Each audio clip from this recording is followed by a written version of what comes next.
every political party has an origin story. But not many are born from such a powerful mix of frustration, a feeling of betrayal, and just this defiant hope for something new. So today, let's get into the story of how the Awami League came to be. This quote from Sheikh Mujibur Rahman, wow, it just gets right to the heart of it, doesn't it?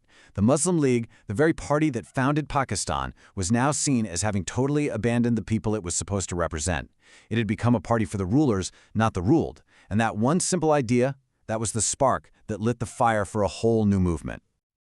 Now, to really understand the birth of the Awami League, you have to rewind the clock, even before Pakistan was created. See, the seeds of this dissent weren't planted in 1947. The cracks were already showing deep inside the Bengal Muslim League itself.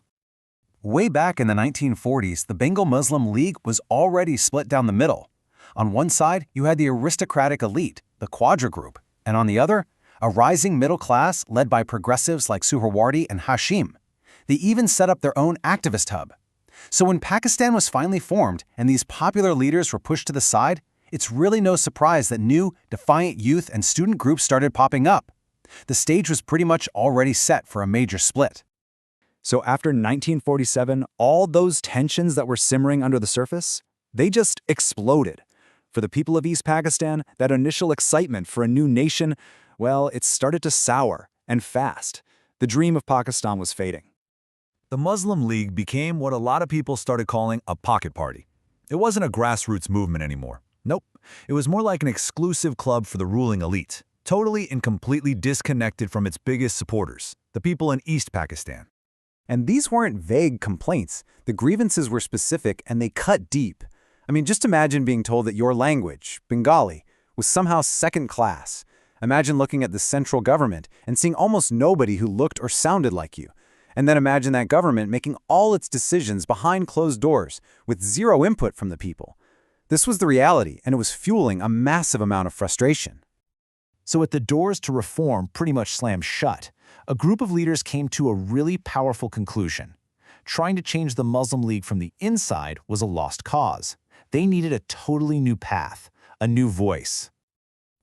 Every new movement needs a figurehead, someone who can give it real legitimacy and strength. For this new party, that person was Maulana Bashani.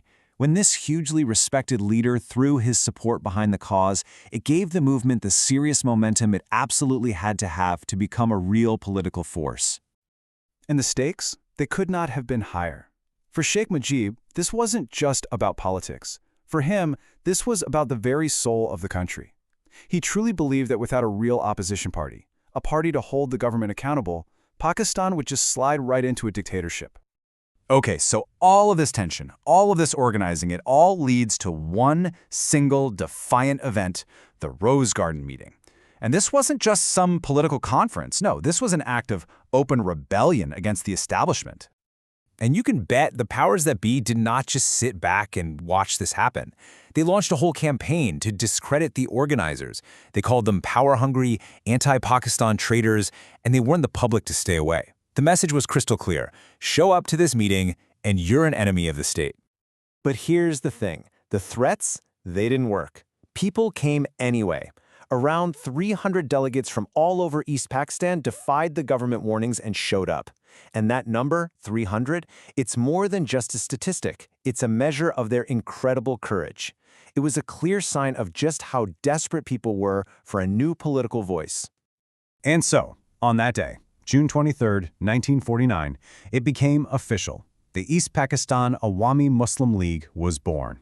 And its name, Awami, that means peoples. Its mission was clear right from day one, to be the People's Party, to be the real voice of opposition. The leadership of this new party was a mix of respected veterans and these incredible rising stars. Maulana Bashani was named president, but the choice for joint secretary, that really showed the party's defiance.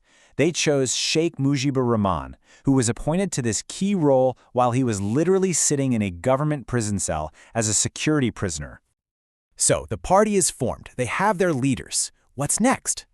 The next crucial step was to define exactly what it stood for, and it very quickly began to carve out its own identity as the #1 political voice for the people and the interests of East Pakistan. You can actually tell a lot about the party's journey just by looking at its name. It started as the Awami Muslim League. This was kind of a strategic move, right? In the early days of Pakistan, you pretty much had to have Muslim in your name. But just 6 years later, in a really bold and defining move, they dropped the word Muslim. This signaled a huge shift. They were now officially a secular, inclusive party for all the people of East Pakistan, no matter their faith. And the impact was immediate. The Awami League quickly became the first real, powerful opposition party in the entire country. It was absolutely central to the fight to make Bangla a state language. And get this, just 5 years after it was founded, it led a coalition that completely crushed the ruling Muslim League in the 1954 elections. It was, without a doubt, a powerful new force to be reckoned with. Of course, the story doesn't just end there. Like any political party that's been around for a long, long time, the Awami League's legacy is, well, it's complicated. It's a mix of incredible achievements and some very significant controversy. For decades, the party was at the very forefront of movements for democracy. This whole journey led to Sheikh Mujib's historic six-point program, which was a clear demand for autonomy, and then a massive landslide victory in the 1970 elections that ultimately set the stage for the birth of Bangladesh. However, the party's long time in power has also brought some really serious criticism. This includes the controversial creation of a one-party state, known as Baksal, back in 1975. It also includes scrutiny of its actions during the Ershad regime, and more recent allegations from critics about authoritarianism and what one source even called a reign of terror. And all of this brings us to this central, kind of fascinating paradox of the Awami League story. It was born as a voice for the voiceless, a champion of democracy fighting against an entrenched power. Its journey forces us to ask a question that applies to parties everywhere. Can any party that's born in opposition hold on to those same democratic ideals once it's the one holding all the power? That's definitely something to think about. Thanks for tuning in.